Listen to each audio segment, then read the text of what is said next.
Hello everybody, welcome back. Today as well we have got you another video. In this video I'll show you how you can simply go ahead and delete Splitwise account. But before that, please do make sure to like our video, subscribe our channel, and as for any further delay, we're simply going to go ahead and step into our video.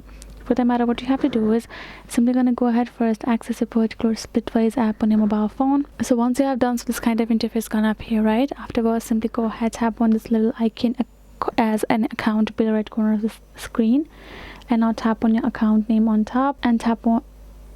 And once you have tapped on it, it will simply access the account setting of yours. So you're going to scroll down to the bottom till you find this option called delete your account here in the your account section. Go ahead, tap on it, and now you will have to add in your current password over here, and then you will tap on this delete your account option given in this orange box, and you will confirm it by the confirmation code, and then you simply will be able to delete your Splitwise account just like that over here. So that is it, guys. Hope this video was helpful to you all. If you got more questions, make sure to leave them in the comments below, and yeah, we will be seeing you guys in our next video.